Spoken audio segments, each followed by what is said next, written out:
കോഴിക്കോട് കൊടുവള്ളിയിൽ കാട്ടുപന്നികൾ കൂട്ടത്തോടെ റോഡിലേക്ക് ഇറങ്ങി. സമീപ പ്രദേശങ്ങളിലും കാട്ടുപന്നി ശല്യം രൂക്ഷമാണ്. കഴിഞ്ഞ ദിവസം മടൂരിൽ സ്കൂട്ടറിന് മുന്നിൽ കാട്ടുപന്നി ചാടിയതിനെ തുടർന്നുണ്ടായ അപകടത്തിൽ ഒരു യുവാവ് മരിച്ചിരുന്നു. സമീർ സി മുഹമ്മദ് കോഴിക്കോട് നിന്ന് കാട്ടുപന്നിയുടെ കഥയുമായി വരുന്നു. പറയൂ സമീർ, ഗുഡ് മോർണിംഗ്.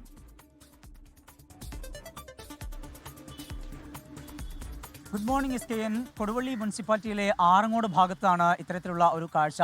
നടുറോഡിലേക്കാണ് ഈ പന്നിക്കൂട്ടം എത്തിയിരിക്കുന്നത്. വലിയ ഒരു പന്നിയും അതിൻ്റെ കുട്ടികളുമായാണ് എത്തിയിരിക്കുന്നത്. വലിയ ശല്യം ഈ പ്രദേശവാസികൾക്കൊക്കെ ഇവരെ തുടർന്ന് ഉണ്ടാകുന്നുണ്ട്. കാട്ടുപന്നികൾ അവിടെ റോഡിലേക്ക് എത്തുന്നതും അപകടമുണ്ടാക്കുന്നതും പതിവാവുന്ന ഒരു സാഹചര്യം കൂടിയുണ്ട്. കഴിഞ്ഞ ദിവസം മുടൂരിൽ ബൈക്കിന് മുന്നിലേക്കാണ് ഒരു കാട്ടുപന്നി ചാടിയത്. അതേ തുടർന്ന് യുവാവ് നിയന്ത്രണം വിട്ട് മറിയുകയും പിന്നീട് യുവാവിന് ദാരുണാന്ത്യം സംഭവിക്കുകയും ചെയ്തു. അതിൻ്റെ ഏതാനും മാസങ്ങൾക്ക് മുമ്പാണ് പുതുപ്പാടിയിലും അതുപോലെ തന്നെ കട്ടിപ്പാറ ഈ രണ്ട് ഭാഗങ്ങളിലായിക്കൊണ്ട് 2 പേർക്ക് മരണം സംഭവിച്ചിരുന്നു. അതിൽ ഒരാളും ഈ വിധത്തിൽ ബൈക്കിന് മുന്നിലേക്കാണ് കാട്ടുപന്നി വീണത്. ഒരാൾ ഓട്ടോറിക്ഷയ്ക്ക്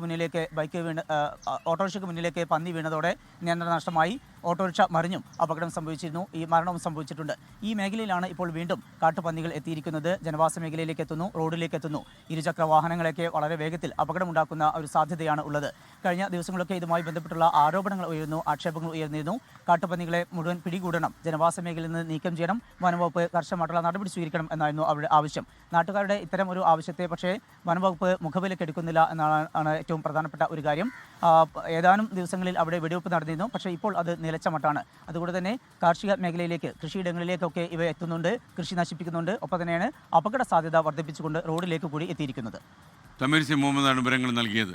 ലോകത്തെവിടെയായാലും ഏത് സമയത്തും 24 വാർത്തകളും ഓഗ്മെന്റഡ് റിയാലിറ്റി പാക്കേജുകളും എക്സ്പ്ലെയിനറുകളും വിശദമായി കാണാൻ ഞങ്ങളുടെ യൂട്യൂബ് ചാനൽ നിങ്ങൾക്ക് സബ്സ്ക്രൈബ് ചെയ്യാം.